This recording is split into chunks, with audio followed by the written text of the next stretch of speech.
Hello everyone, good evening. Welcome to your own channel English lovers. मेरा नाम है सतेंद्र सिंह और मैं आप सबका बड़े प्यार से मेरे इस चैनल पर स्वागत करता हूं। आज जो स्पोकन इंग्लिश कोर्स, बिल्कुल बेसिक इंग्लिश जो हम कर रहे हैं, उसका आज कौन सी क्लास है? आज है उसकी क्लास नंबर 15। और अगर आपने पहले की क्लासेस नहीं देखी हैं तो जल्दी से देखिएगा इस वीडियो के बाद। तो आज जो हम करने जा रहे हैं, अगर आप पहली बार जुड़े हैं तो भी कोई परेशानी नहीं है, क्योंकि ये जितने भी हम टॉपिक्स कर रहे हैं ये सभी टॉपिक्स बिल्कुल बेसिक से करवाए जा रहे हैं, ताकि अगर इससे पहले आपने कोई और वीडियो नहीं देखी तो भी ये वीडियो जो है आपको बिल्कुल आराम से समझ में आ जाएगी। तो good evening, welcome welcome everyone. Hello sir, how are you? I am good, thank you.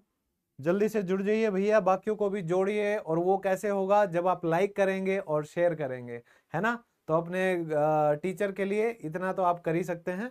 हम गुरु दक्षिणा कह के मांगते हैं आज के दिन। पहले दी जाती थी बिना बोले, आज बोलना पड़ता है कि जैसे ही आप आए एक बार लाइक जरूर कर दें, जिससे आपकी प्रेजेंस भी लग जाती है, पता भी चल जाता है कि जो आप टॉपिक आज करवाने जा रहे हैं वो आप में से कितने लोग हैं जो सीखना चाहते हैं। और जब पसंद आएगा तो डेफिनेटली आप कमेंट करके भी बताएंगे, है ना? तो चलिए जल्दी से लाइक करें और हम शुरू करते हैं। हाउ आर यू, राम राम, नमस्ते, आदाब, सत श्री अकाल, केम छो, वड़क्कम। तो जो भी मेरा अभिवादन इस दिल से आपके दिल तक पहुंच जाए, उस रूप में उसे स्वीकार कीजिएगा और मुझे भी अपने टीचर के रूप में स्वीकार कीजिए। Good evening. Thank you everyone. कहाँ कहाँ से हैं आप? एक बार जल्दी से बता दीजिए ताकि मुझे थोड़ा सा कनेक्शन फील हो कि कहाँ कहाँ मैं, मेरे जो दिल के तार हैं वो जुड़े हुए हैं आप सबसे। तो एक बार जल्दी से बताइए कहाँ कहाँ से आप लोग आज जुड़े हुए हैं। राजस्थान से, okay, Kolkata, West Bengal, Delhi, Nepal, Bihar, Gujarat, UK, Dehradun, okay, ये दूसरे वाला यूके था। मथुरा, अरे वाह, उड़ीसा, बिहार, कलकत्ता, नेपाल, झारखंड, हरियाणा। भैया जो भी हरियाणा देखे हैं तम सब मेरे छोटे भाई बाणा ने मेरी राम राम। और बर्थडे है उन चरण स्पर्श, ठीक है, ताऊ ताई जो भी है मेरे, ठीक है। अरे भाई अंग्रेजी सीख लो, बढ़ क्यों किम्मन इधर है, लाड लो, ठीक है, फजूल की बात में। जितनी जल्दी अंग्रेजी सीखोगे ना तारी पढ़ाई में भी काम आओगी और जिंदगी में तो यार घनी कामल काम आओ है, मेरा ये है, उससे डाल तारा भी आओगी। चलो, तो हो गई है। छत्तीसगढ़, झारखंड, कनाडा, अरे वाह, निशु शर्मा कनाडा से भी जुड़े हैं, दिल्ली से, मुंबई से। तो बस मेरे ख्याल से इंडिया पूरा कवर हो चुका है एक तरह से। हिमाचल प्रदेश, जम्मू कश्मीर, तो हर तरफ से हमने कवर कर लिया है ना? तो वहाँ पाकिस्तान से भी कई लोग जुड़े हुए हैं, नेपाल से भी जुड़े हुए हैं। तो बड़ा अच्छा लगता है आप सबको। पाकिस्तान से देखिए कितने लोग आ गए हैं, अरे वाह, बड़ा प्यार मिलता है मुझे बॉर्डर के उस पार से भी, है ना? तो अच्छा लगता है कई बार कि ये जो शिक्षा है ये दिलों को जोड़ती है, तोड़ती नहीं है ना? तो कोशिश करते हैं हम सब शिक्षित हों और जिंदगी में आगे बढ़ें अच्छे विचारों के साथ। तो दोस्तों, आज की जो ये वीडियो है उसको बनाने का मेरा मेन उद्देश्य ये था कि जब भी आप ग्रामर पढ़ते हो तो कई बार आप ग्रामर को बिल्कुल अलग अलग टॉपिक्स में पढ़ते हो। फिर क्या होता है कि आपको थोड़ा सा डाउट होता है कि ये मेरी भाषा जो है इसका ज्ञान मुझे हो गया, लेकिन इंग्लिश बोलने में ये मेरे काम कैसे आएगा, है ना? तो कोई भी सेंटेंस जो आप बोलते हैं उसको आप कैसे समझेंगे कि ये क्या मैंने बोला है और क्या मुझे इस्तेमाल करना है। तो थोड़ी सी समझ इस बेसिक जो हमारी इंग्लिश है उसकी बहुत जरूरी है आपको, क्योंकि इंग्लिश जो है वो हमारी मातृभाषा नहीं है, मदर टंग नहीं है। इसीलिए हमको बेसिक जो है वो क्लियर होने ही चाहिए। तो देखिए, आज पूरी जो इंग्लिश है वो आपको पता चलेगी कि 8 वर्ड्स में, सिर्फ 8 शब्दों में हम पूरी इंग्लिश को समा सकते हैं, है ना? इतनी बड़ी भाषा सीखने में सालों लग जाते हैं, लेकिन सिर्फ 8 वर्ड्स में आ जाती है। तो अगर आप इन 8 वर्ड्स को अच्छे से समझ लेंगे ना, सिर्फ बेसिक समझिए, ज्यादा डीप में गोता मत मारिए चाहे, तो आज की क्लास में बिल्कुल बेसिक करेंगे। तो शुरू करते हैं आज की हमारी ये क्लास। और ये खिलखिलाता हुआ चेहरा देखिए, कभी मैं भी स्मार्ट हुआ करता था, है ना? ये मेरे बचपन की फोटो है। चलिए, तो आज जो हम करने वाले हैं दोस्तों, वो करने से पहले मैं बस आप लोगों से कुछ यहां पर जानना चाहता हूं कि कंप्लीट इंग्लिश 8 वर्ड्स में हम कैसे कैसे समझते हैं। आप लोगों ने नाम सुना होगा पार्ट्स ऑफ स्पीच का, लेकिन वो होता क्या है और काम कैसे करता है हमारी भाषा में, उसको समझना सबसे पहले जरूरी है।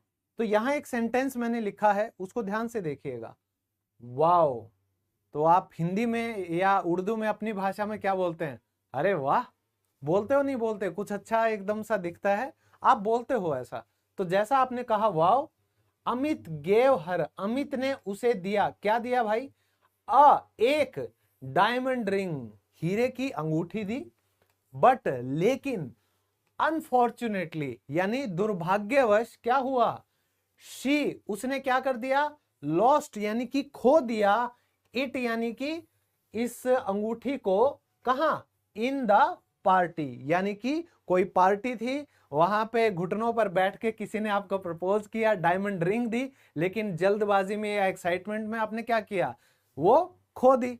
होता है ना ऐसा, कई बार हड़बड़ाहट में चीजें हो जाती हैं। तो इस सेंटेंस को लिखने से मेरा मतलब था कि जब आप इस पूरे वाक्य को पढ़ते हो हिंदी में, अगर आप कहते हो अरे वाह, अमित ने उसे हीरे की अंगूठी दी, लेकिन दुर्भाग्यवश वह अंगूठी उसने पार्टी में खो दी, तो यही जब आपने इंग्लिश में लिखा तो ऐसे लिख दिया। तो अब ये जो पूरा वाक्य है ना, ये सिर्फ 8 कैटेगरीज में, 8 भागों में विभाजित हो सकता है, यानी कि डिवाइड हो सकता है। तो आपको समझना पड़ेगा कि ये कौन कौन से भाग हमारे होते हैं। सबसे पहले ये जो आपने देखा है यहां पर अमित, ये एक नाम है। अब मेरा नाम है सतेंद्र, आप सब जो हैं किसी का नाम है, देखिए विपिन है, दीप्ति है, ठीक है, रोहित है, अरबाब है, आर के सिन्हा है, विकास, साधना, तो ये सब आपके नाम हैं, ठीक है। तो ये जितने भी आपके नाम हैं वो क्या है? वो नाउन है। तो आप ये समझिए कि जो अमित जो है वो इस सेंटेंस में क्या है? नाउन है दोस्तों, ठीक है। अब अगर आप बात करेंगे, ये जो आपने शी देखा है, ये जो देखा है, और अंगूठी की जगह पे ये जो आपका इट लगा है, ये भी क्या है दोस्तों? ये प्रोनाउन है। अभी मैं सिर्फ बता रहा हूं आपको, डिटेल में भी अभी हम करने वाले हैं, तो अभी ज्यादा दिमाग मत लड़ाओ, आराम से देखो। तो इस सेंटेंस में ये जो है आपका, ये क्या है? ये है आपका इंटरजेक्शन। वाओ, ठीक है, क्लियर हो गया। अब जो वर्ब है यानी क्रिया है, वो आपकी क्या है? ये देखिए, ये आ गई, और यहां पर उस बहन जी ने खोदी थी, तो ये भी आ गया। फिर हम बात करें एडवर्ब, एडवर्ब भी एक चीज होती है, वन बाय वन आप देखेंगे इनको। तो ये जो अनफॉर्चुनेटली है, ये हमारा आ जाता है इसमें एडवर्ब में। फिर है प्रेपोजिशन, मैंने अब भी कईयों को बोलते हुए सुना है प्रीपोजिशन, प्रीपोजिशन। भाई पोजीशन अलग होती है, प्री अलग होती है। जब ये एक साथ बोला जाएगा तो ये प्रेपोजिशन बोला जाएगा। गलत मत पढ़ाइए बच्चों को, हाथ जोड़ के निवेदन है आपसे। गलत सीखेंगे तो गलत ही बोलेंगे ना, बच्चों की क्या गलती है? ये हम टीचर्स की जिम्मेदारी है कि हमें पता होना चाहिए। हाँ, एक आधी गलती सबसे होती है, लेकिन ये तो बहुत बेसिक वर्ड है, तो इसीलिए ध्यान से बोला करो। अब ये प्रेपोजिशन है, लेकिन एक वर्ड और भी मुझे याद आ जाता है। ये आप अगर ओल्ड इंग्लिश सुनने वालों से कभी पूछेंगे कि इसे क्या बोला जाता है, दादाजी, ताऊ जी, तो वो बताया है आपको, क्या कहेंगे? जी ये तो है मोडाल्स, यानी अपनी भावनाओं को प्रकट करने के लिए इसे हम बोलते हैं modals. Can, could, shall, should, ये वाले सारे। लेकिन ये मोडाल्स कहीं भी नहीं लिखा, ये अंग्रेजों ने हमें एक शब्द दिया है, तो अपने तरीके से हम इसकी इतनी टांग तो नहीं मरोड़ सकते ना। न्यूट्रल एक्सेंट सही है, लेकिन ऐसा एक्सेंट मत बनाओ जो कि कहीं पे भी नहीं है। तो ये मोडाल्स नहीं होता, ठीक है, ये होता है मॉडल्स। क्या होता है? मॉडल्स, ठीक है। तो इसे भी ढंग से बोलिएगा।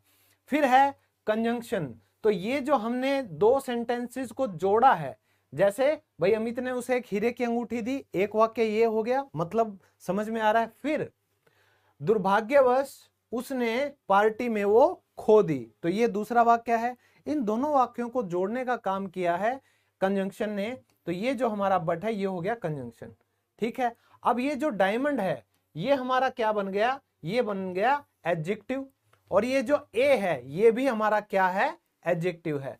अब अगर मैं बात करूं, ये जो हर बच गया ये क्या है दोस्तों? ये प्रोनाउन है, ठीक है। मैं बता रहा हूं आपको कैसे कैसे हो रहा है। और ये जो अनफॉर्चुनेटली है ये एडवर्ब हो गया, शी हो गया, लोस्ट हो गया, इट हो गया, और ये जो इन है ये है प्रेपोजिशन, ठीक है। हो गया। और ये जो द है ये क्या है, ये भी एडजेक्टिव है यानी आर्टिकल है, और जो पार्टी है वो क्या हो गया, ये हमारा नाउन हो गया। तो देखिए कितना लंबा सेंटेंस था, लेकिन इस पूरे सेंटेंस को अगर आपको चाहे पूरी उपन्यास आपको दे दिया जाए, कोई नॉवल आपको दे दे कि भाई इसको आप कितने कैटेगरीज में डिवाइड कर सकते हो, वर्ड्स की कैटेगरी यानी भाषा का भेद आप कितने रूप में कर पाओगे, तो आप सिर्फ उस लैंग्वेज को 8 पार्ट्स में डिवाइड कर पाओगे, और ये 8 पार्ट्स ये हैं सिर्फ। तो कितना भी लंबा सेंटेंस हो, या तो वो इसमें आएगा या इसमें, इन बचे हुए जितने भी आप ये 8 देख रहे हो ना हिस्से, इन्हीं में आएगा।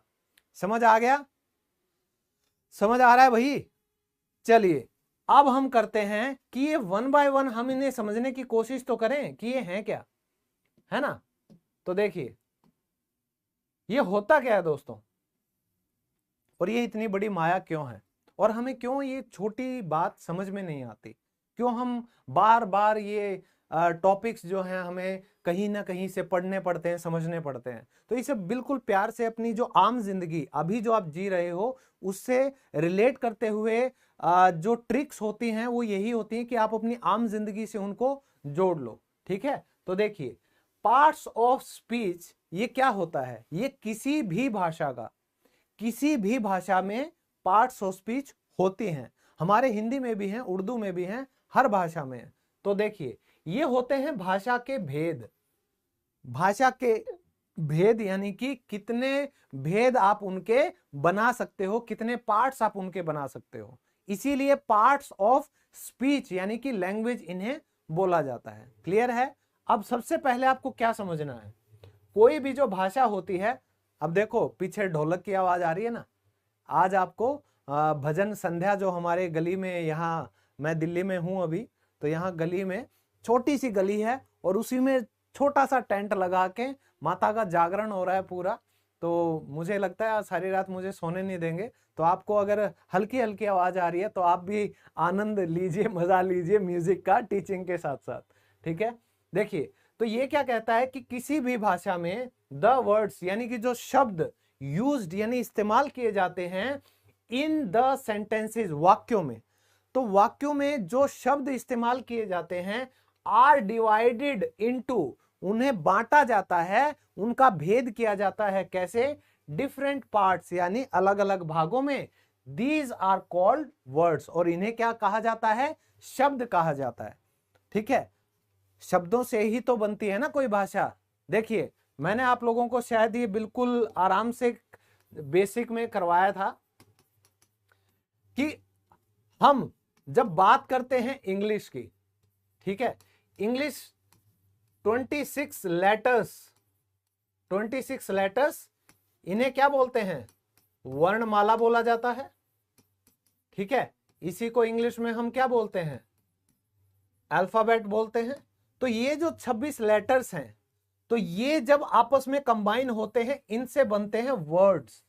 क्या बनते हैं? शब्द बनते हैं। जैसे मैंने लिखा एप्पल, तो ये कितने शब्दों से बना है? 1 2 3 4 5, यानी 5 लेटर्स से मिलकर कंबाइन करके ये एक शब्द बना है। तो ऐसे लेटर्स के अलग अलग कॉम्बिनेशन से हमारे शब्द बनते हैं, और उस शब्दों को जोड़ने से क्या बनते हैं? सेंटेंसेस बनते हैं। क्या बनते हैं? Sentences.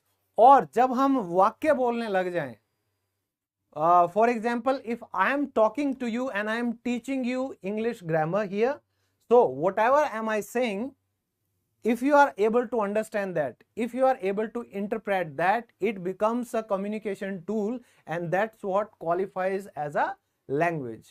Is it clear to you? तो ये जो मैंने बोला है, कुछ वाक्य जो मैंने बोले हैं, ये क्या है? ये कई वाक्य हैं जिनसे क्या बनती है? एक भाषा बनती है, और उसी को हम लैंग्वेज बोलते हैं। ठीक है, समझ आ रहा है सबको? तो यही मैंने आप लोगों को समझाने की कोशिश की है। तो हम क्या कर रहे हैं, हम जो ये सेंटेंस बनते हैं ना, हम सिर्फ ये पता लगा रहे हैं कि कोई भी जो वाक्य बनता है उसके जो सेंटेंस है, हम वापस जा रहे हैं और उसके टुकड़े करके देख रहे हैं। क्योंकि देखो हमें क्या करना पड़ता है, हमें ट्रांसलेशन के थ्रू सीखनी है ना इंग्लिश। तो ट्रांसलेशन के थ्रू जब हम हिंदी से या अपनी उर्दू भाषा से अंग्रेजी बोलना शुरू करेंगे तो हमें कुछ रूल्स, कुछ नियम जो हैं वो पता होने चाहिए। तो एक नियम ये है कि हमें ज्ञान होना चाहिए कि जो हम बोलने जा रहे हैं उसके अलग अलग हिस्से कौन कौन से हैं और उनका किसी भी वाक्य में उनका स्थान यानी उनकी पोजीशन क्या होती है उसे जाने बिना कभी भी आप ढंग से ट्रांसलेशन नहीं कर पाएंगे, हमेशा गलतियां रहेंगी। तो अगर आप सोचते हो कि सिर्फ इंग्लिश का एक टॉपिक सीखने से आप इंग्लिश बोलना सीख जाओगे, ट्रांसलेशन करना सीख जाओगे, दोस्तों ये बहुत बड़ी गलतफहमी है, ऐसा कभी नहीं होगा। ठीक है, अंग्रेजी जो भाषा है, फॉर एग्जाम्पल अगर मैथ्स है, अगर आपको मैथ्स के एग्जाम में 100 में से 100 नंबर लेके आने हैं तो क्या सिर्फ टेबल को याद करने से आप 12th का मैथ सोल्व कर दोगे? कभी नहीं होगा। इसी तरीके से किसी एक टॉपिक को सीखने से पूरी इंग्लिश कवर नहीं होती है, तो हमें हर टॉपिक का थोड़ा थोड़ा ज्ञान होगा तभी हम थोड़ी थोड़ी इंग्लिश बोल पाएंगे। ठीक है, तो ध्यान रखना ये चीजें।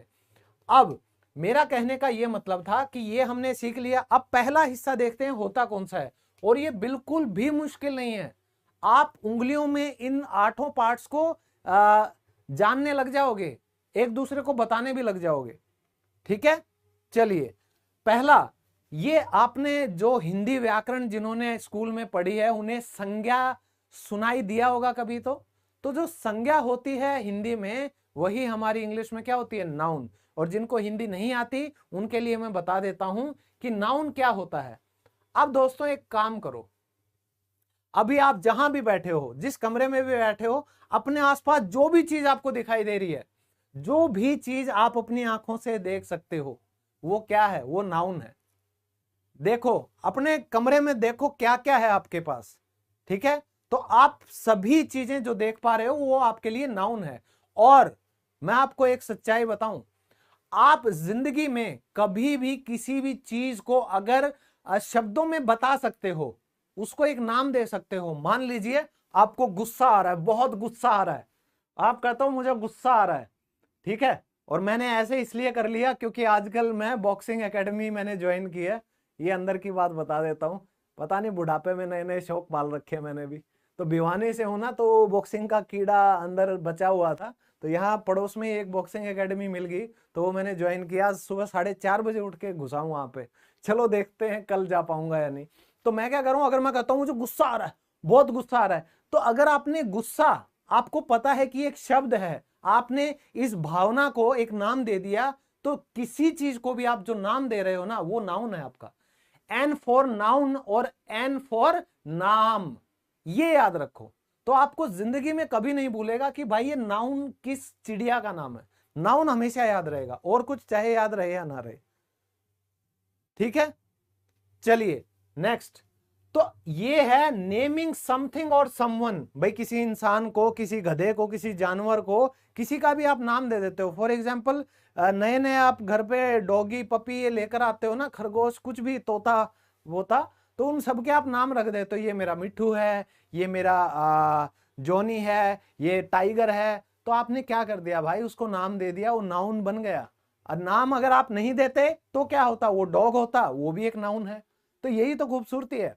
देखिए आप कहोगे कि सर जो भूत होता है वो क्या नाउन है? बेटा बिल्कुल नाउन है। आपने नाम दे दिया ना अपने डर को, भूत का, तो वो नाउन हो गया। आप कहोगे सर जो मेरी परछाई है, क्या ये भी एक नाउन है? बिल्कुल नाउन है। क्यों? आपने उसको एक नाम दे दिया, परछाई यानी कि शैडो, तो वो भी क्या बन गई? एक नाउन बन गई। याद रहेगा ना अब नाउन क्या होता है, दोबारा तो किसी को दिक्कत नहीं होगी। ठीक है, चलिए। अरे कौन है कालू? मारे कालू बते रहे हैं गामा में, कालू दौड़ू। देखिए गांव में किसी का नाम पता है हम कैसे करते थे? अगर नाम तो उसका हमें बाद में पता चलता था, अगर उसका रंग थोड़ा सा सांवला होता था, क्योंकि यार गांव में तो ऐसे ही घूमते रहते थे बच्चे, चड्डी में धूप में पड़े रहते थे। हम भी पता नहीं कहां कहां से हमारे पेरेंट्स उठा के लाते थे घर पे, चाहे गर्मी हो सर्दी हो कुछ हो। तो जिसका रंग थोड़ा पक्का हो जाता था, काला हो जाता, उसको हम कालू बोलते थे। आज तक भी कालू बोल देते हैं हम तो। ठीक है, और जिसका थोड़ा रंग फेर होता था उसको हम दौड़ू बोलते थे। तो ये दो नाम तो कोई भी दे देता था आपको। ठीक है, कौन सा है कालू तारम बताओ मन चलो, तो नाउन आपने देखा, निशा किसी लड़की का नाम, दिल्ली राजधानी का नाम, टेबल एक लकड़ी का टुकड़ा जिसके 4 पैर होते हैं, आपने उसको एक नाम दे दिया, भाई ये मेज है, इसको हम टेबल बोलते हैं, वो नाउन हो गया।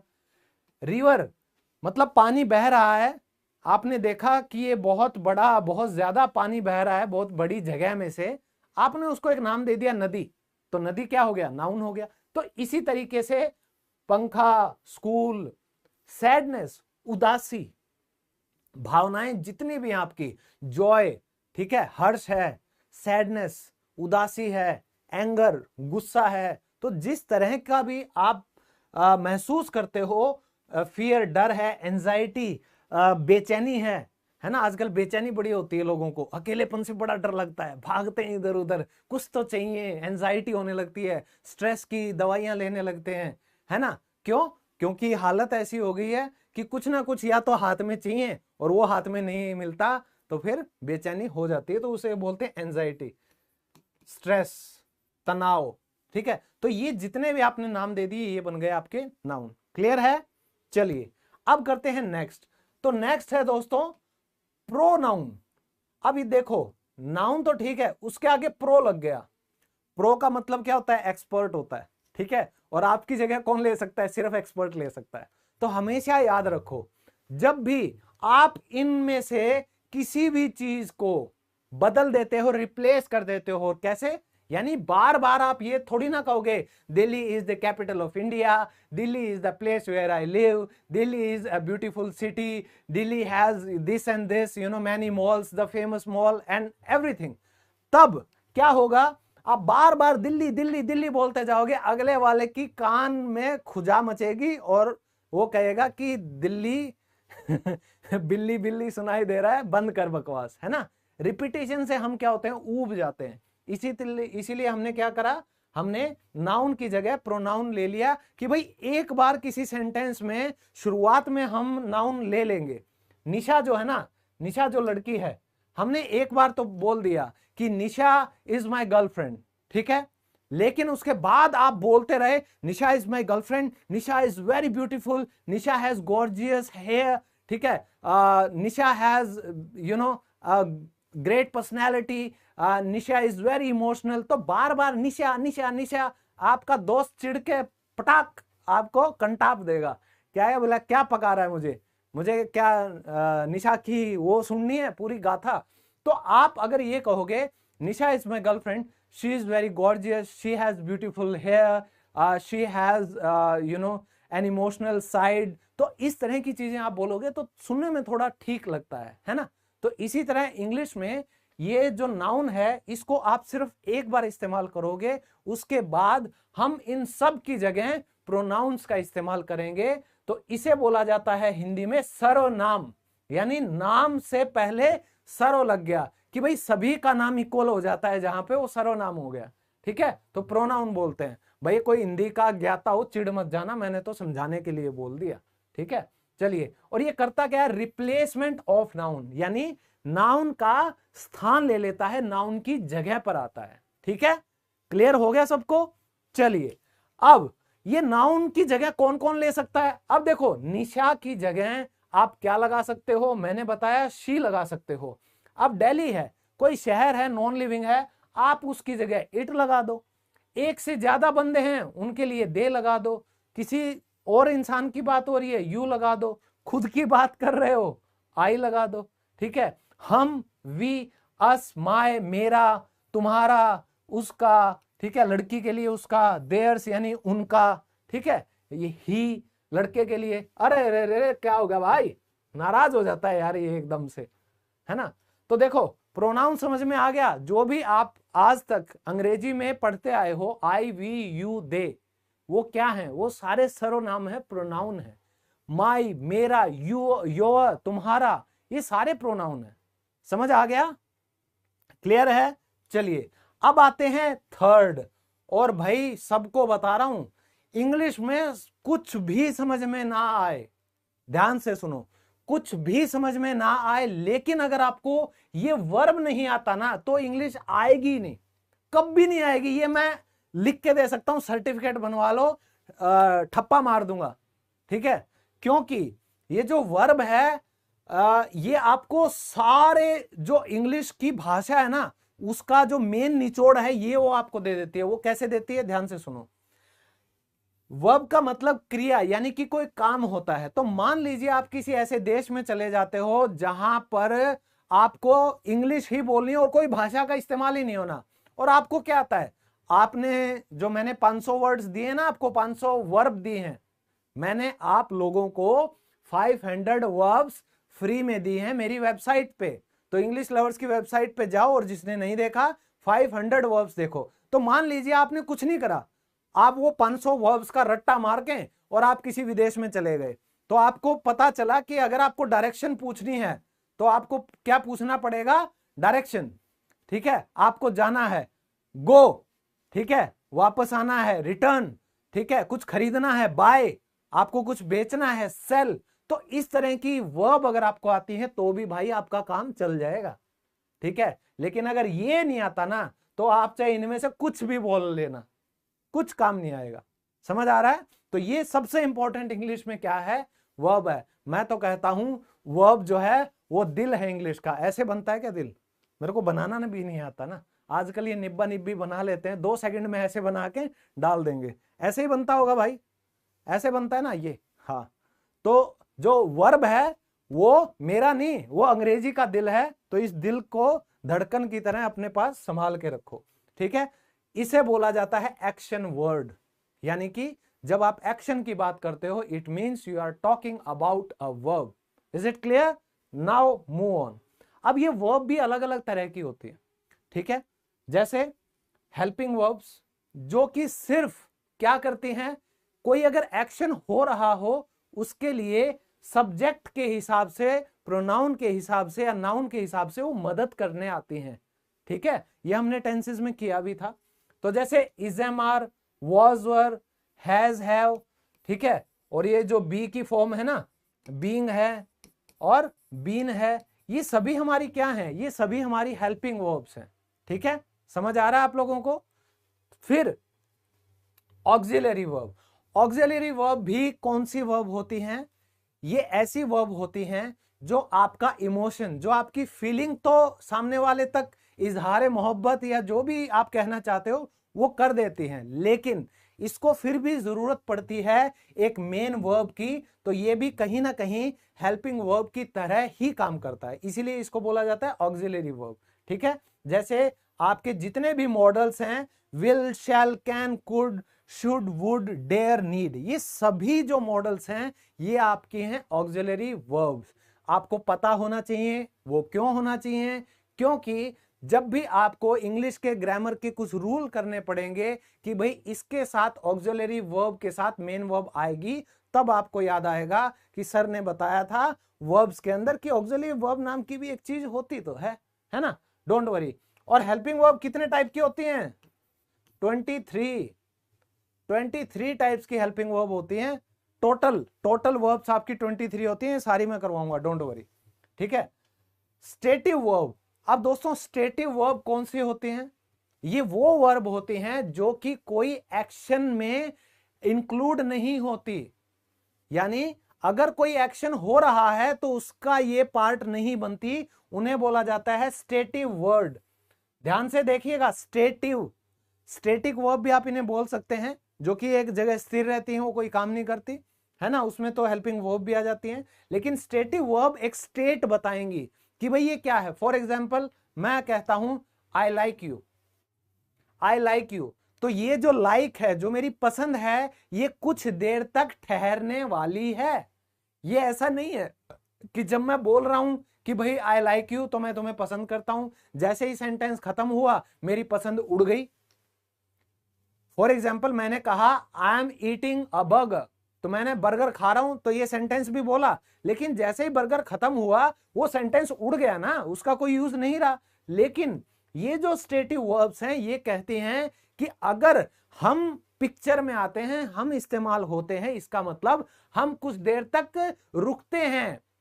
स्टेटिव वर्ब्स यानी हम रुकते हैं कुछ देर तक। जैसे आई वॉन्ट एन आइसक्रीम, ठीक है, कि भाई मैं आइसक्रीम खाना चाहता हूं, तो मान लिया आपने आइसक्रीम खाने की इच्छा जाहिर करी, किसी ने आपको लाके दे दी। ये नहीं है कि आपने खा ली और वो उड़ गई, वो कुछ देर तक रहेगी, क्योंकि वो आपकी इच्छा है अंदर, कोई काम नहीं है, वो आपकी भावना है। जैसे नीड, आई नीड यू, मुझे तुम्हारी जरूरत है। ऐसा तो नहीं है कि आपने किसी को हक किया और फिर कह दिया जा भाग जा, जा अपना काम कर, बाय बाय, यो यो, नहीं करते ना ऐसा। आप अगर किसी को कहते हो I need you, I love you, I like you, तो वो भावना एक रहती है कुछ देर तक, समझे। फिर है अग्री, भाई आई अग्री विद यू, मैं तुमसे सहमत हूं। तो अगर आप किसी से सहमत होते हो तो जरूरी तो नहीं है वो 2 सेकंड की सहमति होती है, नहीं, वो विचारों की सहमति होती है, वो भी कुछ टाइम के लिए ठहरती है। क्लियर है, वेरी गुड। अबे लाइक करने में कंजूसी क्यों कर रहे हो? मेरा गला बैठ गया बोलते बोलते, पानी की कमी हो रही है और आप लाइक नहीं कर रहे हो यार, करो ना, करो ना, लाइक और शेयर कर दो सभी प्लीज। फिर हियर यानी कि सुनाई देना, like love hate, I hate you, तो नफरत भी अचानक से जाती नहीं है। और कई लोग ऐसे होते हैं, मतलब आप 100 काम उनके लिए अच्छे कर लो, ठीक है, आप मतलब सेक्रीफाइस कर दो उनके लिए कितना भी, एक काम छोटा सा, एक काम अगर गलत हो जाए ना, भाई साहब ऐसा मुंह फुला लेंगे, इतनी नफरत करने लग जाएंगे कि जैसे पता नहीं आपने क्या पाप कर दिया। और ऐसे लोगों से जब पाला पड़ता है ना, दिमाग की बत्ती उड़ जाती है, इंग्लिश क्या सारी भाषाएं उड़ जाती हैं हवा में, ठीक है। तो ये हेट जो है ना, बड़ा स्ट्रॉन्ग वर्ड है यार, भगवान करे इससे बच के रहें सभी। फिर है डायनामिक वर्ब्स, डायनामिक यानी कि जो चेंज होती है, जो चेंज होती है कैसे, लर्न सीखना, तो इसकी शेप चेंज होती है। जैसे यू आर लर्निंग इंग्लिश, आप अंग्रेजी सीख रहे हो, यू हैव लर्नड इंग्लिश, आप अंग्रेजी सीख चुके हो, आप अंग्रेजी सीखे जा रहे हो, you have been learning English. तो देखिए इसके रूप बदलते जा रहे हैं ना, आपने अंग्रेजी सीखी थी, यू लर्नड इंग्लिश, तो ये हमारी होती हैं डायनामिक वर्ब्स जो कि चेंज हो जाती है। इनके सेकंड फॉर्म मिलेंगे, third form, fourth form, fifth form. Verb की कितनी फॉर्म बता दी मैंने? 5। और ये पांचों फॉर्म अब हम आने वाली वीडियोस में 1 बाय 1 करके करेंगे। आपको मैं पूरा बेसिक करवाऊंगा ग्रामर का, बीच में नहीं छोड़ूंगा, मजेदार में छोड़ना मेरी आदत नहीं है, ठीक है। इसीलिए मैं अकेला एक ऐसा टीचर हूं शायद पूरे यूट्यूब पे जिसने अब तक 4 कोर्स कंप्लीट 30 क्लासेस के करवा चुका हूं मेरे चैनल पर, और ये मेरा 5वां कोर्स चल रहा है, माइंड इट, ठीक है।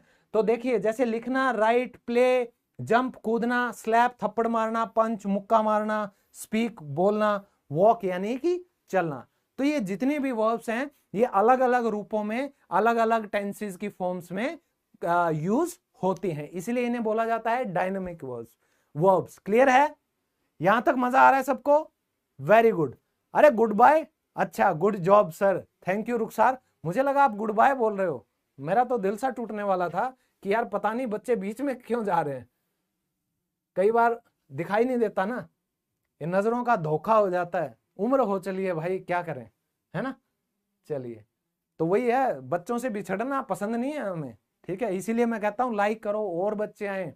जितना ज्यादा ये स्टूडेंट्स होते हैं उतना ही ज्यादा एक टीचर के लिए गर्व की बात होती है। अब 2.5 मिलियन हो चुके हैं हमारे चैनल के, तो थैंक यू वंस अगेन, आप सबका बहुत बहुत शुक्रिया। चलिए अब फोर्थ आते हैं हम एडवर्ब पे। आप यहां पे देखो, क्या आपको लग रहा है एड और वर्ब कुछ ऐसा दिख रहा है आपको? हाँ, कुछ कुछ ऐसा ही समझ लो। तो वर्ब जो है उसके साथ अगर हम कोई और मतलब जोड़ देते हैं, ठीक है, वर्ब से पहले अगर हम और कोई मतलब जोड़ दें उसे बोला जाता है एडवर्ब। एडवर्ब, ठीक है, इसे बोलते हैं क्रिया विशेषण। ये क्या बताती है? क्रिया की विशेषता, यानी कि जो हमने काम किया है वो कैसे किया है, कब किया है, कितनी बार किया है और क्यों किया है, ये सब हमें कौन बताएगा? एडवर्ब बताएगी। बहुत इंटरेस्टिंग वर्ड्स आने वाले हैं। तो ये क्या करता है? Qualifies a verb. सबसे पहला मेन तो ये है, वर्ब को क्वालिफाई करेगा, ये बताएगा कि कोई भी काम कैसे हुआ है, कब हुआ है, कितनी बार हुआ है, कहां हुआ है और किस तरह से हुआ है, ये बताया जाएगा एडवर्ब के द्वारा।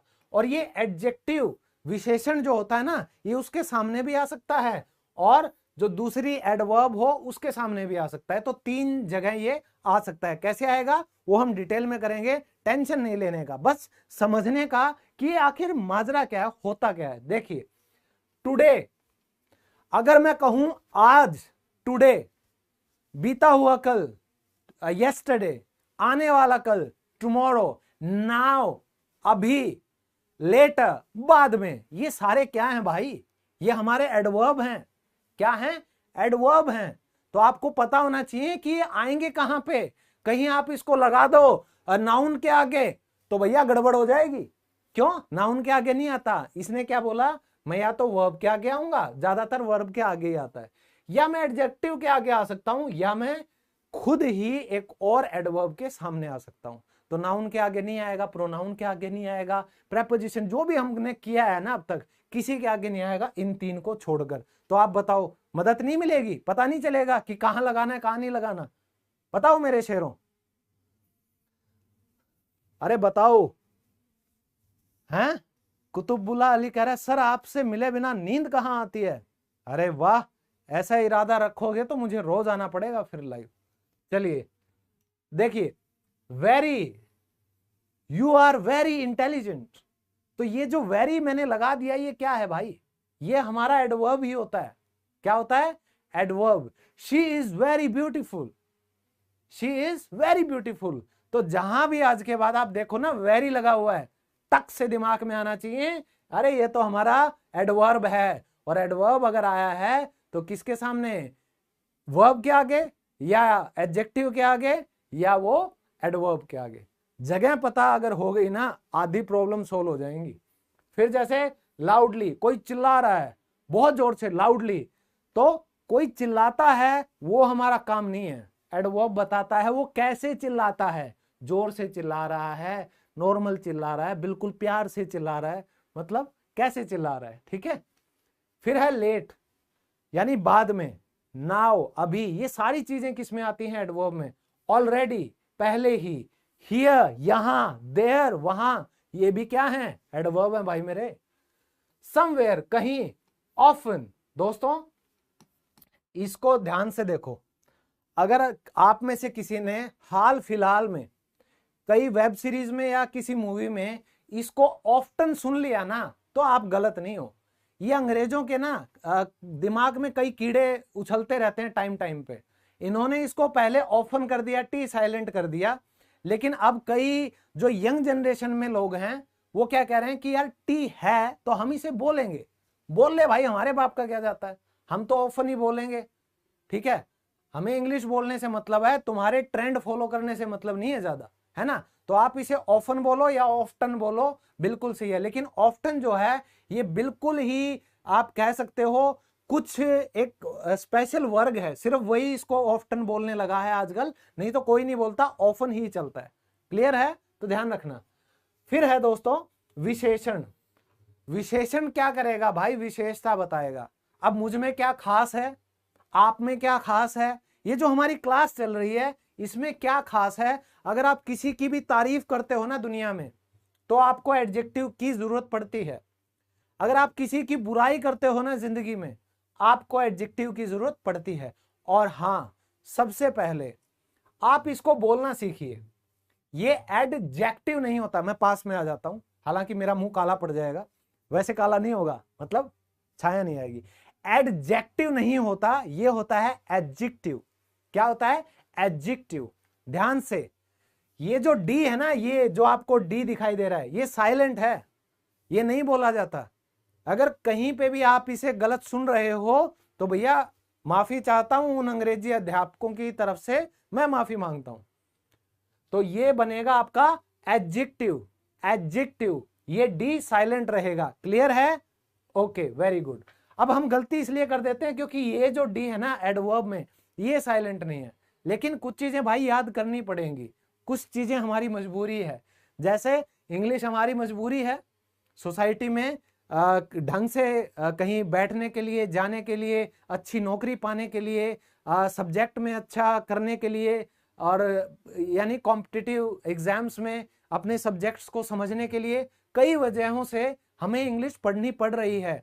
क्योंकि अगर इंग्लिश से किसी को फायदा नहीं होता ना, अब मान लो आप जापानी भाषा की बात करो तो इंडिया में कितने लोग होंगे जो जापानी सीख रहे होंगे, मुट्ठी भर मिलेंगे। और वो भी क्यों सीख रहे हैं दोस्तों, क्योंकि उनको जापान की किसी कंपनी में या तो नौकरी करनी है या वो ट्रांसलेटर बनना चाहते हैं, इंटरप्रेटर की जो जॉब होती है ना वो बनना चाहते हैं। नहीं तो जापानी हमारे आम बोली नहीं जाती। इसी तरह इंग्लिश जो है वो हमें जरूरी है। तो इसे मजबूरी अगर आप समझोगे तो आपको ये सब चीजें भी करनी पड़ेंगी। तो मजबूरी मत समझो, ये समझो ये कि एक कला है, एक आर्ट है, स्किल है, जो आप एक हथियार अपने म्यान में और इकट्ठा कर रहे हो। ठीक है, तो देखो विशेषण एडजेक्टिव क्या बताता है, ये बताता है क्वालिटी नाउन की। भाई नाउन जो है वो कैसा है, अच्छा बुरा, वो आप देखो। सबसे अच्छा एग्जांपल है बैड और good. You are a good man, you are a bad man. तो गुड या बैड जो भी है वो मैन से पहले आया, यानी कि नाउन से पहले आया। तो हमेशा क्या याद रहेगा कि जो एडजेक्टिव है वो आएगा नाउन से पहले। और कई बार दोस्तों जो आर्टिकल्स हैं ए, एन और द, उनको भी गिना जाता है एडजेक्टिव में, क्योंकि वो भी किसके आगे आते हैं, बहुत बार वो नाउन के आगे आते हैं। ध्यान रहेगा, क्लियर है, वेरी गुड। चलिए अब बैड, हॉट, गरम, ठंडा, रेड, जितने भी रंग हैं, लाल, पीला, नीला, हरा, जो भी कलर हैं वो सारे क्या हैं, एडजेक्टिव हैं भाई मेरे। क्योंकि वो नाउन के आगे अगर आएंगे तो वो एडजेक्टिव बन जाते हैं। जैसे ए एंड द, ये भी अगर नाउन के आगे आएगा तो आर्टिकल क्या बन जाएगा आपका, एडजेक्टिव। ब्लू तो कलर मैंने बताया, ब्यूटीफुल। अब दोस्तों आप अगर एडजेक्टिव का इस्तेमाल कर रहे हो नाउन के लिए, अगर मैं आपको कहता हूं यू आर ब्यूटीफुल, कि तुम खूबसूरत हो, तो मैंने खूबसूरत किसको कहा है, यू। और यू क्या है, क्या है भाई, नाउन है ना हमारा, प्रोनाउन हो गया। तो नाउन और प्रोनाउन का जो हम इस्तेमाल करते हैं सब्जेक्ट के लिए, तो उसकी विशेषता अगर कोई भी बताता है तो वो हमारा बनता है एडजेक्टिव। क्या बनेगा, adjective. She is very intelligent, इसमें वेरी क्या हो गया, एडवर्ब हो गया, और इंटेलिजेंट क्या हो गया, हमारा एडजेक्टिव हो गया, क्योंकि वो नाउन की विशेषता बता रहा है। ठीक है, और आप कहोगे कि सर शी आ गया, नाम नहीं आया बेटा, लेकिन जो शुरुआत जहां से हुई है वहां नाउन का इस्तेमाल किया होगा, उसी की जगह पे प्रोनाउन आया है। तो प्रोनाउन का भी अगर कोई विशेषता बताता है तो उस सेंटेंस में उसे हम क्या बोलेंगे, एडजेक्टिव बोलेंगे। क्लियर है, चलिए वेरी गुड। अब ये सारे हो गए, यानी कि मैनी बुक्स हो गया, ऑनेस्ट मैन हो गया, क्वाइट पर्सन हो गया। तो ये सभी विशेषताएं जब आप सुनते हो तो आपको पता है ये एडजेक्टिव की बात हो रही है। अब आते हैं 6, और इसको भी क्या बोला जाता है, इसको बोला जाता है प्रीपोजिशन। लेकिन जैसे मैंने बताया था आप सब इसे बोलिएगा प्रेपोजिशन, प्रेपोजिशन। क्लियर है, ध्यान रखिएगा, ये प्रेपोजिशन होता है। कैसे, प्रेपोजिशन, ऐसे बोलिएगा इसे। ठीक है, प्रेपोजिशन, ये ऐसे ही बोला जाता है। ठीक है, गुड। तो ये क्या बताता है, संबंध सूचक, यानी कि ये रिश्ता बताता है। वो बिचौलिए होते हैं ना, वो लड़का लड़की के परिवारों में पहले शादियां करते थे, करवाते थे। तो ये प्रेपोजिशन वही काम कर रहा है। ये कोई भी जो ऑब्जेक्ट है ना, ये कोई भी ऑब्जेक्ट है, नाउन से और प्रोनाउन से ये पहले आता है और एस्टेब्लिश करता है, यानी सुनिश्चित करता है क्या, रिश्ता, रिलेशन बाकी शब्दों से जो कि सेंटेंस में है। जैसे मैं कहता हूं the book is on the table, तो द बुक अलग कर दो इज के साथ, और द टेबल अलग कर दो। तो जो किताब है और जो टेबल है उनका रिश्ता क्या है, उनका रिलेशन क्या है, क्या है दोस्तों, ऑन ने बताया कि भाई टेबल के ऊपर किताब रखी है। तो ये रिश्ता जो बताता है ना, यही हमारा क्या है, प्रेपोजिशन। जैसे टू हो गया, by, in, on, at, into, for, in front, across, above, after, behind, below. ठीक है, और ये सारी चीजें क्या क्या है हमारी, ये सारी हैं प्रेपोजिशन। तो इस टॉपिक को भी हम बिल्कुल डिटेल में करेंगे, डोंट वरी, कर चुके हैं शायद, ध्यान करो, इससे पहले की वीडियोस में कर चुके हैं। देखिए 7th है हमारा, अरे अरे अरे भाई पैसे दे रखे हैं यार, कंजंक्शन। अब दोस्तों कंजंक्शन क्या होते हैं? समुच्चय बोधक, यानी कि ये जोड़ने का काम करते हैं। कंजंक्शन आप इसको ऐसे याद रखोगे, ये जो CON कौन, ऐसे मत याद रखना, इससे बनता है कनेक्टर्स। कनेक्टर यानी कि जो कनेक्ट करता है, जोड़ता है। दूसरा, ये जो जंक्शन है ना दोस्तों, रेलवे स्टेशन को आप कहीं ज्यादा बोर्ड पर जाके देखोगे ना, येलो कलर के जो बोर्ड रहते हैं, मोस्ट ऑफ द टाइम्स आपको, जैसे Meerut junction, Ambala junction, Bhiwani junction, Rohtak junction, ऐसे आपको जंक्शन मिलेंगे। क्योंकि वहां पे क्या होता है भाई, डिब्बे आपस में जुड़ते हैं, है ना। तो आप ये सोचो कि जंक्शन के ऊपर तो डिब्बे जुड़ते हैं, और जब कनेक्टर जंक्शन बनाता है तो हमारे अंग्रेजी के वाक्य जुड़ेंगे, शब्द जुड़ेंगे। क्लियर है? देखिए, ये कंबाइन करता है, जोड़ता है दो शब्दों को, क्लोजेस को या सेंटेंसेस को। क्लोजेस होता है दोस्तों जिसका खुद का सब्जेक्ट होता है, खुद की वर्ब होती है, छोटा सा सेंटेंस, लेकिन वो कई बार पूरा मतलब देता भी है, नहीं भी देता, तो एक तरह का सेंटेंस ही होता है। ये टॉपिक भी डिटेल में करेंगे, डोंट वरी। तो एंड यानी और यानी कि या तो ये या ये, बट लेकिन, ईदर और, या तो ये या वो, बिकॉज क्योंकि, एज वेल एज ये भी, इसके अलावा ये भी, नॉट ओनली बट आल्सो, ये नहीं इसके अलावा ये भी। तो ये सारे जो आप देख रहे हैं ना, ये दो क्या करते हैं, शब्दों को भी जोड़ते हैं और वाक्यों को भी आपस में जोड़ने का काम करते हैं। इन्हें बोला जाता है कंजंक्शन। अब लास्ट हमारा आता है इंटरजेक्शन। इंटरजेक्शन दोस्तों आप इसे ऐसा समझिए, इंटरवल की जब हम बात करते हैं, किसी भी मूवी का इंटरवल होता है तो बीच में ऐड आ जाती है अचानक से। तो अचानक से कुछ भी अगर आती है, कोई ऐसी भावना आपके मन में, तो उसको हम क्या बोलेंगे? इंटरजेक्शन बोलेंगे। हिंदी में इसे बोला जाता है विस्मयादि बोधक। बड़ा मुश्किल सा नाम है, इंग्लिश में सिंपल सा समझ लो, इंटरजेक्शन यानी इंटरव्यू की तरह अचानक से कोई फीलिंग आने वाली, या कोई सडन इमोशन या फीलिंग आ जाएगा।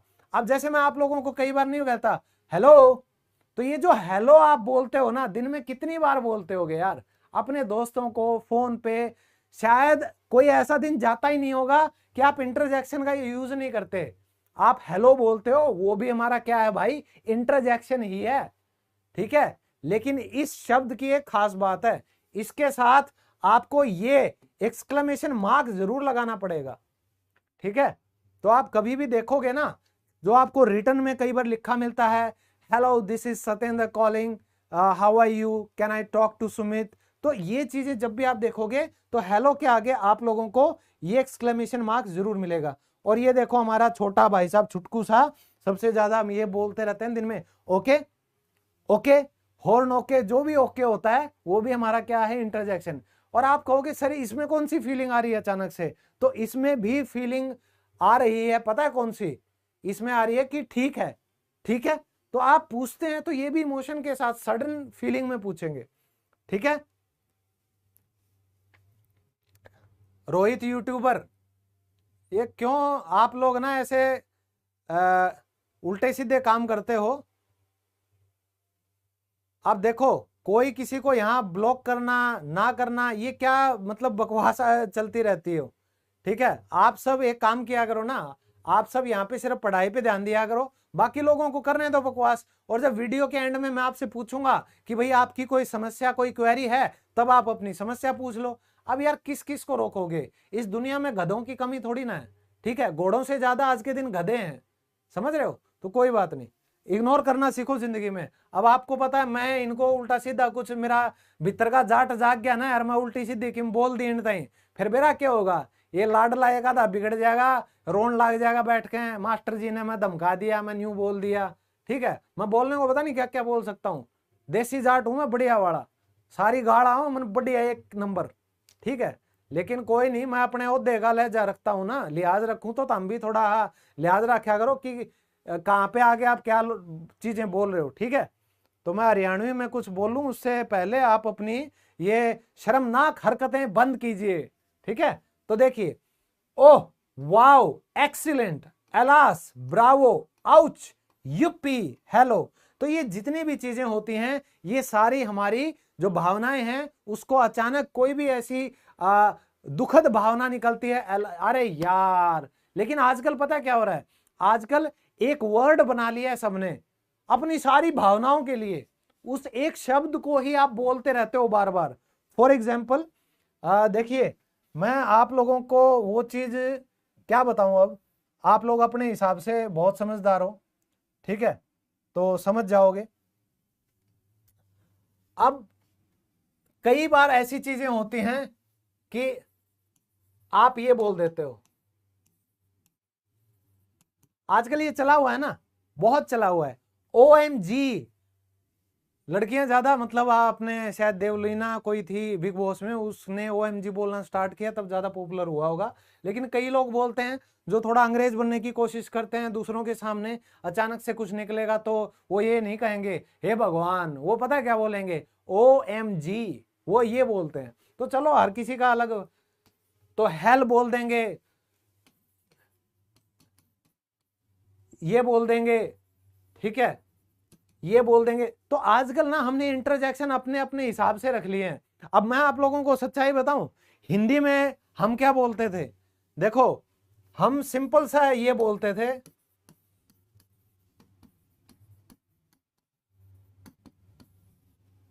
भैंस की आंख, ठीक है, बचपन से ही मतलब हम भैंसों में पले बड़े हैं, ठीक है।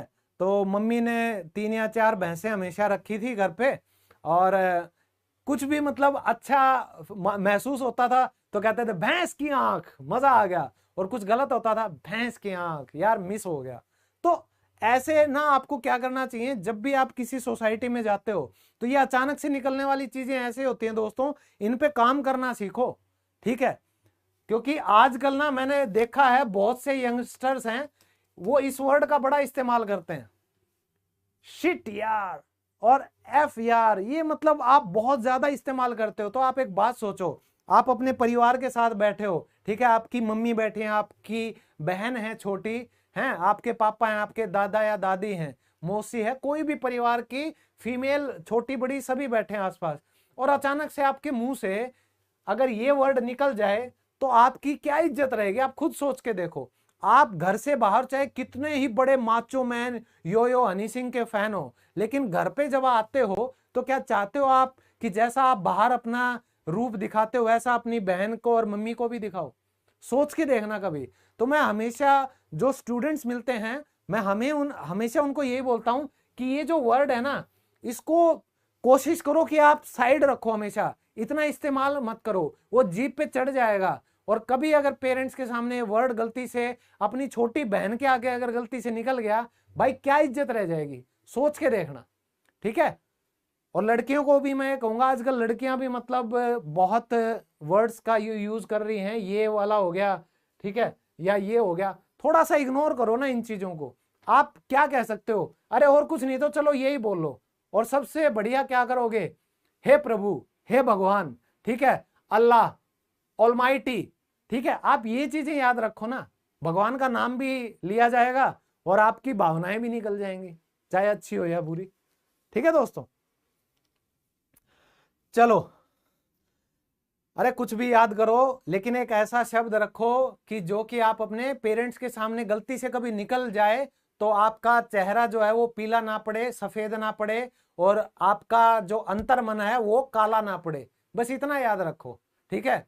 कि जो चीज आप घर से बाहर बोल सकते हो ना बेझिझक, वो चीज कभी गलती से घर पे निकल गई तो आपका क्या हाल होगा, ठीक है। खुद की नजरों में ना गिरो, ऐसा शब्द चुनो, ये मेरी आप सबको सलाह रहेगी, ठीक है दोस्तों।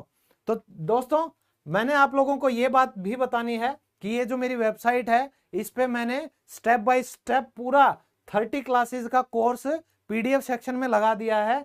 1000 डेली यूज के इंग्लिश सेंटेंसेस मिलेंगे आपको, 500 वर्ड मीनिंग वोकैब के लिए, 500 वर्ब, इन वर्ब्स की बात कर रहा था मैं, ये याद कर लेना जरूर। ऐसा हो ही नहीं सकता कि इन 500 वर्ब्स को याद किए बिना आपका काम चल जाए। तो रोजमर्रा के जितने छोटी छोटी चीजें, छोटे छोटे जो काम होते हैं, वो सारे मैंने यहाँ पे बता रखे हैं डिटेल में।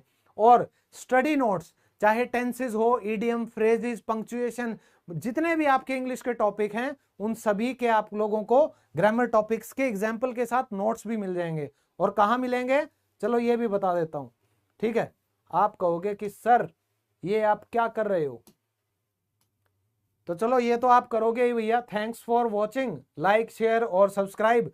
और ये चेहरा अच्छा लग रहा हो और मेरी मेहनत अगर आपको अच्छी लग रही हो तो प्लीज एक बार लाइक जरूर करें और अपने दोस्तों के साथ शेयर भी करें। कर भला सो हो भला, ठीक है ना। तो क्योंकि आज के दिन नेकी कर दरिया में डाल, बड़ा अच्छा ये रहता है। और ये मेरी वेबसाइट है दोस्तों, इंग्लिश लवर्स नाम से। और जब आप पीडीएफ पे जाओगे ना, पीडीएफ पे, तो आपको यहाँ पे दिखेंगे कोर्स, और सुपर 30 बैच पे क्लिक करोगे तो ये आपको पूरा 30 क्लासेस का स्टेप बाय स्टेप मिलेगा। मैं हर बार क्लास में यही बता रहा हूं ताकि आप लोग जो पहली बार जुड़े हैं वो मिस ना करें इस चीज को, क्योंकि आपको प्लेलिस्ट ढूंढने में बड़ी दिक्कत आती होगी, इसलिए मैंने ये सॉल्यूशन सोचा है। यहाँ पीडीएफ भी डाउनलोड हो जाएगी। कई लोगों के लिए टेलीग्राम का लिंक काम नहीं करता, कईयों को मेरा टेलीग्राम चैनल नहीं मिलता, तो मैं ये समस्या का समाधान यहाँ पे कर दिया है। क्लास 1 से लेकर क्लास पूरी 30, ये देखो 28, 29, 30, तो सभी की डाउनलोड पीडीएफ भी हो जाएंगी। तो मुझे उम्मीद है आप सब इसका फायदा उठाएंगे, सीखेंगे और अपने छोटे भाई बहनों को सिखाएंगे भी, ठीक है ना।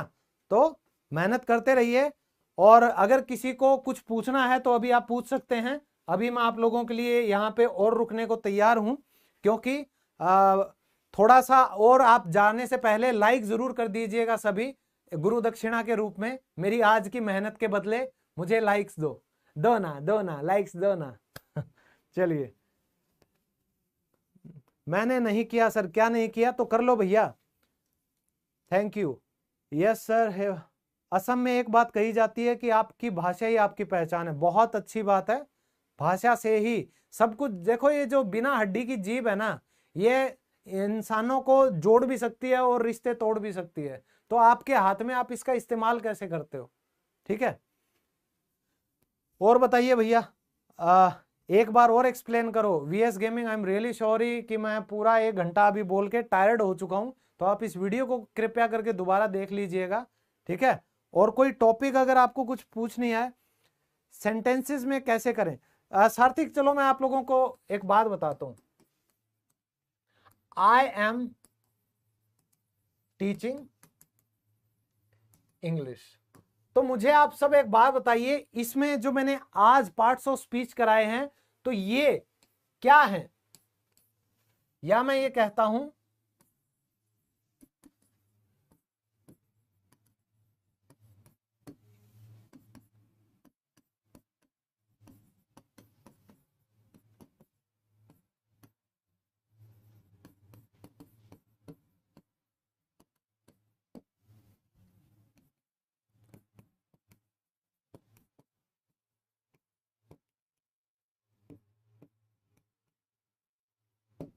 चलिए इन 4 सेंटेंसेस में अब मुझे ये बता दीजिए कि आप लोगों को क्या पता चल रहा है। जाने से पहले बस 2 मिनट में खत्म कर देंगे। जल्दी बताओ कि जो आज हमने 8 पार्ट्स ऑफ स्पीच करे, तो आप मेरे साथ साथ मिलाते जाना अगर आपको पता चल गया तो, ठीक है। चलिए मैं बताता हूं।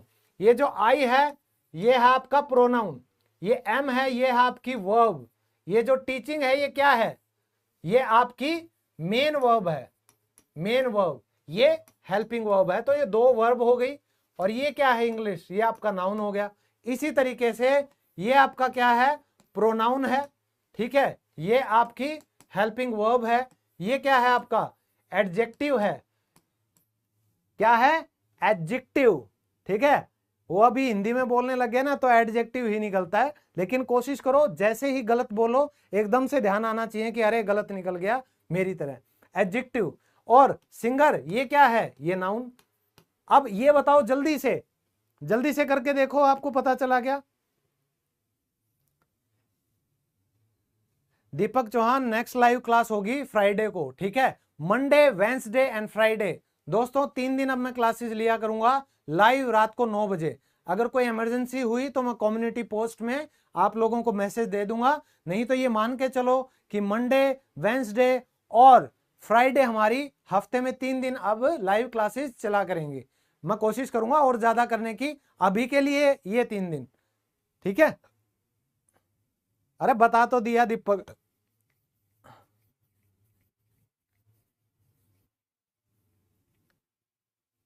क्लास की फीस कितनी है? कृष्णा पटेल फ्री में सिखा रहा हूं जी, काहे की फीस मांग रहा हूं मैं तो लाइक मांग रहा हूं, लाइक दे दो मेरे को, फीस मेरी हो गई वहां पे। ठीक है, देखो अमृता क्या है दोस्तों? नाउन है। ठीक है, ये क्या है? हेल्पिंग वर्ब है। ये क्या है? फिर से एडजेक्टिव है। ठीक है, लेकिन यहां पर ये हम इसको क्या कह सकते हैं? हम इसको आर्टिकल भी बोल सकते हैं, क्योंकि ये क्या आ गया हमारा? ये हमारा एडजेक्टिव आ गया। ठीक है, तो ये भी एडजेक्टिव हो गया और ये हमारे दो एडजेक्टिव हो गए। और ये लड़की क्या है? ये फिर से नाउन होगी। लास्ट में अमित क्या है? अमित नाउन है। ड्राइव्स क्या है? ये हमारी वर्ब है। और ये क्या है? सेफली, ये हमारा हो गया एडवर्ब। एडवर्ब क्यों दोस्तों? क्योंकि अमित गाड़ी चलाता है ध्यान से, तो कैसे गाड़ी चलती है वो हमें पता चलेगा, सेफली चलती है। तो ड्राइव को क्वालिफाई किया है इस शब्द ने। और मोस्ट ऑफ द टाइम जो शब्द ly से एंड होते हैं वो क्या होते हैं? 90% वो सभी एडवर्ब्स होते हैं, जैसे प्रोबेबली, नेचुरली, ग्रेजुअली, सेफली, है ना, रियली। ये सारे वर्ड्स क्या हैं हमारे? ये सारे वर्ड्स हैं एडवर्ब्स। क्लियर है दोस्तों? चलिए, आपने लाइक्स बिना पूछे अच्छे से कर दिए हैं, तो आप सबका मैं धन्यवादी हूं। ठीक है, इतनी हिंदी अच्छी नहीं है। थैंक यू दोस्तों, आज के लिए इतना ही। और उम्मीद करता हूं कि ऐसे ही आप लोगों को बिल्कुल बेसिक से मैं सिखाता रहूं। आप भी एक काम कीजिएगा, जितना हो सके मेरी इन वीडियोस को अपने दोस्तों को दिखाइएगा। और अगर आपकी मम्मी या आपके पापा या छोटे भाई बहन भी अगर इंग्लिश सीखना चाहते हैं तो उनके साथ भी ये जो बिल्कुल बेसिक से मैं वीडियोस अब दे रहा हूं ये जरूर शेयर कीजिएगा। तो मिलते हैं नेक्स्ट क्लास में एक अच्छी सोच के साथ और एक अच्छे विश्वास के साथ कि हमारा जो ये मिशन है कि हर वो इंसान इस पूरी दुनिया में जो हिंदी से इंग्लिश सीखना चाहता हो उसके जीवन में मैं कुछ योगदान कर पाऊं और उसका जीवन बेहतर बना पाऊं। मिलता हूं अगली लाइव क्लास में, तब तक के लिए bye bye, take care, love you all, keep reading, keep enjoying your life and keep learning. Bye bye, take care.